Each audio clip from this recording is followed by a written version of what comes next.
Tapi kalau berbicara soal kelancaran lalu lintas ya, aktivitas yang benar-benar diinginkan atau didambakan. Tapi kalau berita yang satu ini kayaknya, ini kayaknya nggak didambakan semua orang, apalagi mereka yang punya usaha ya, terutama usaha butik nih. Ternyata ada yang coba nipu-nipu nih, Valen dan juga Naila. Ini kemarin viral, teman-teman. Ya. Jadi di media sosial pemirsa ini ya, saya ajak Anda kita lihat videonya. Ada orang yang kemudian sedang mengedit bukti transfer di depan counter yang akan melakukan transaksi jual beli.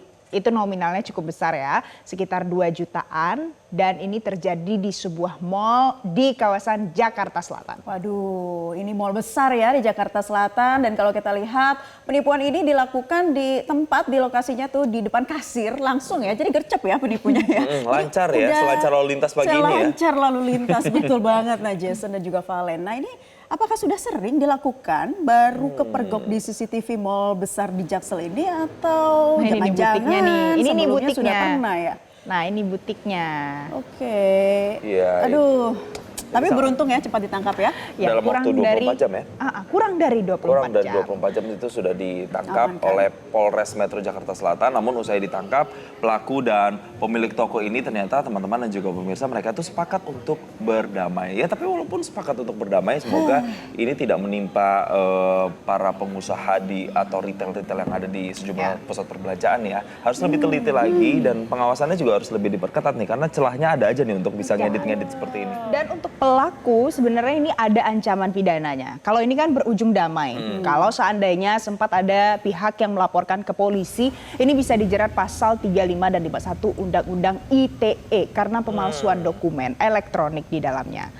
Nah, jadi harus hati-hati, jangan sampai menggunakan aplikasi-aplikasi berbasis AI untuk membuat bukti transfer yang palsu. Salah satunya tuh katanya ChatGPT sudah bisa nih membuat bukti transfer palsu. Tapi tolong ini menjadi pelajaran ya buat kita semua.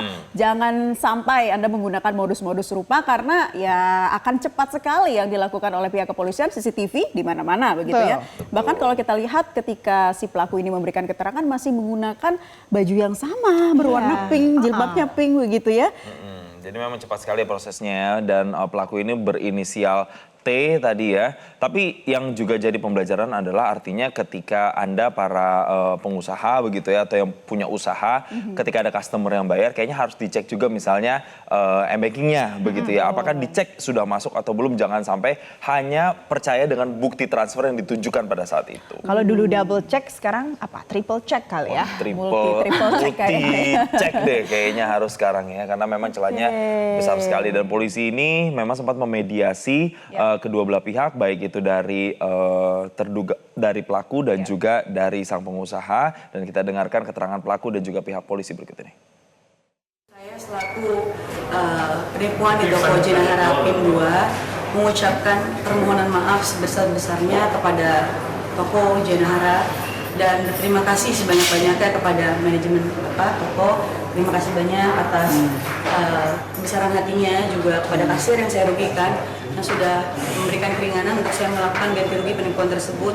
Polres Metro Jakarta Selatan sudah mengamankan satu orang perempuan yang diduga melakukan transfer palsu ya, karena diedit, dan dari pemilik toko baju melakukan mediasi saja, jadi tidak melaporkan hal yang dialaminya.